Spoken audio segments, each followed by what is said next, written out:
Bonjour à tous, je m'appelle Paul Calves du CETIM, le Centre technique des industries mécaniques. Je vais vous parler dans cette vidéo d'un procédé appelé le Metal Binder Jetting. Donc j'expliquerai en quelques mots ce qu'est ce procédé avant d'en évoquer deux singularités que sont la maîtrise du frittage et les capacités en termes de productivité. Et je conclurai par quelques données complémentaires. Donc le Metal Binder Jetting, il est apparu dans le début des années 1990 dans les laboratoires du MIT aux États-Unis. Par contre, il aura réellement fallu attendre le début des années 2010 que les brevets du MIT tombent dans le domaine public pour que différentes sociétés développent pleinement le potentiel de cette technologie pour connaître l'essor qu'elle connaît actuellement. Alors c'est un procédé qui va se dérouler en deux temps. La première phase, l'impression, va venir donner la forme à la pièce.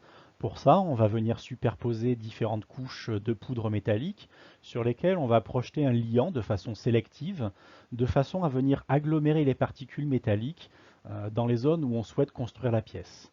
À l'issue de cette phase, on a la pièce à la forme, on l'appelle pièce verte ou pièce à verre, mais qui a la particularité d'être très fragile. Elle n'a que la résistance mécanique du liant qui agglomère les grains.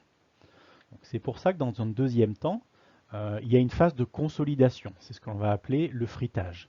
Le frittage, c'est un cycle thermique dans lequel on va introduire les pièces à verre et durant lequel les pièces vont venir se densifier jusqu'à obtenir un matériau dense et homogène qui aura les caractéristiques mécaniques finales du matériau. C'est ce qu'on va appeler la pièce fritée. Donc je vous invite à regarder pour en savoir un petit peu plus les deux liens que j'indique en haut de la page et qui vont détailler de façon opérationnelle le déroulé du cycle. Alors le binder jetting, il a deux intérêts majeurs que sont la productivité qu'il permet d'apporter et le fait de ne pas nécessiter de support d'impression qui vont venir être liés, être soudés ou être accrochés à la pièce. Ce qui va éviter derrière des reprises d'usinage ou des opérations de retrait qui peuvent être fastidieuses ou onéreuses. Donc c'est un procédé qui va être intéressant d'utiliser pour de la fabrication série, pour des tailles de série, petites, moyennes, voire grandes, on le verra à la fin. En revanche, le processus de consolidation par frittage va limiter la taille de pièce qu'il est possible de faire. Et au-delà de quelques centaines de grammes ou d'une centaine de millimètres dans la dimension la plus longue, on va commencer à avoir du mal à tenir de bonnes tolérances de fabrication et donc à avoir des pièces derrière qui seront utilisables industriellement. D'où le domaine de fonctionnement du metal bender jetting qui se situe plutôt dans la petite pièce complexe en fabrication série. Donc le frittage, il va permettre de densifier la pièce. Cette densification va opérer un grand changement dimensionnel, puisqu'entre la pièce à verre et la pièce fritée, on va avoir une réduction de volume de l'ordre de 40%. Alors c'est un gros changement dimensionnel, comme on peut le voir sur les deux exemples. Par contre, à processus stabilisé, c'est un changement dimensionnel qui est maîtrisé et connu. Donc on va pouvoir, sur le modèle numérique, pour le compenser, apporter un facteur d'échelle de façon à ce qu'après frittage, on retombe aux bonnes dimensions de la pièce. Par contre, il y a deux phénomènes qui vont être un peu plus compliqués à gérer au niveau du frittage. Ce sont les effets de la gravité et du frottement lorsque la pièce, durant son retrait, va frotter sur le support sur lequel on l'a posé. Donc ces deux phénomènes conjugués vont, dans certains cas, sur certaines géométries de pièces, entraîner un certain nombre de déformations. Donc ces déformations vont être souvent d'autant plus importantes que la pièce est grande et massive. Donc il y a des techniques qui permettent de limiter, voire d'éviter ce genre de déformation. C'est là où va apparaître la notion de support, mais de frittage. Donc c'est des supports qui vont permettre de soutenir certaines zones de la pièce qui sont susceptibles de s'affaisser ou d'éviter le contact direct de la pièce avec son support pour que les effets de frottement lors du retrait soient encaissés par le support et non plus la pièce. Voilà. Il a noté que ce sont des supports qui ne vont pas être adhérents, qui ne vont pas adhérer à la pièce. Donc derrière, il aura juste à enlever la pièce du support et ça ne nécessitera pas d'opération de retrait particulière. Donc c'est des techniques qui vont permettre, dans certains cas, de bien gérer le maintien de la pièce pendant le fritage. Donc ce n'est pas toutes les pièces qui vont nécessiter des supports de fritage. Donc toutes les pièces qui auront des surfaces bien plans, suffisantes, généralement aussi des pièces de petite dimension ou celles qui n'ont pas des centres de gravité trop élevés, ben on va pouvoir les poser directement sur un support céramique sans avoir de précautions particulières ou de nécessité de maintenir certaines zones de la pièce.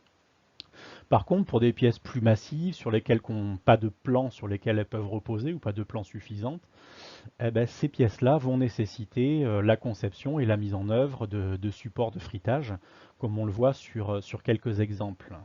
Donc ces supports, ils peuvent être très simples, comme ici, et peuvent être réutilisables. Donc on peut utiliser simplement une cale céramique, ou dans les cas les plus complexes, ça peut être des contreformes que l'on fabrique en même temps que la pièce par binder jetting, de façon à ce que le support ait le même retrait que la pièce et puisse accompagner le retrait durant tout le processus de fritage.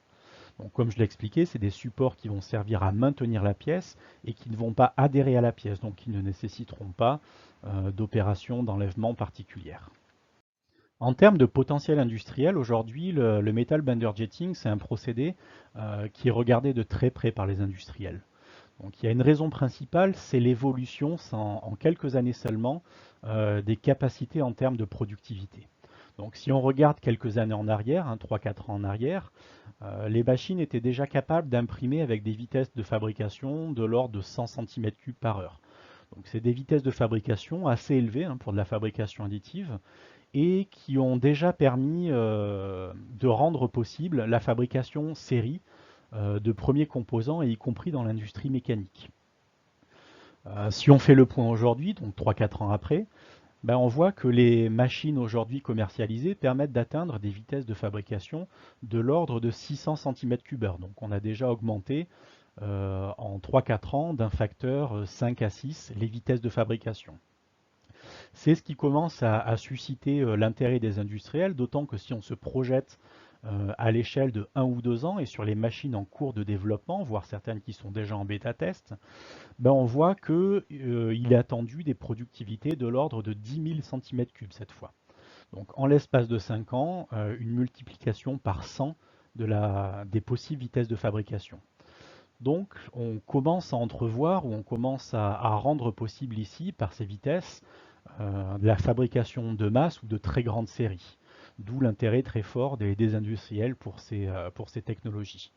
Donc il reste quelques challenges à résoudre, bien sûr, pour arriver à produire à de telles vitesses en grande série, mais les capacités des imprimantes vont être en mesure de les faire. Donc quelques exemples de pièces ici pour illustrer ce qu'il est possible de faire par le procédé de metal binder jetting. Donc vous pouvez voir notamment le niveau de complexité qu'il est possible d'atteindre.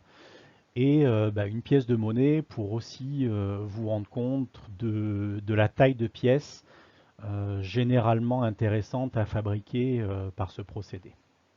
Une des particularités liées au fait qu'il n'y a pas de nécessité de support d'impression ou d'accroche à l'impression, c'est qu'on est en mesure également de fabriquer des pièces intégrant des éléments mobiles. Donc en termes de matériaux, le fait de passer par une consolidation par fritage va ouvrir la voie à un très large panel de matériaux. Donc à titre d'exemple, vous verrez sur cette slide quelques matériaux distingués en deux catégories. Les matériaux déjà disponibles commercialement, qui sont les matériaux qui ont été tirés par les marchés sur lesquels il y a eu un intérêt en premier pour le metal binder jetting, et une liste de matériaux qui vont émerger petit à petit, qui devraient émerger petit à petit au fur et à mesure des applications que trouvera le binder jetting.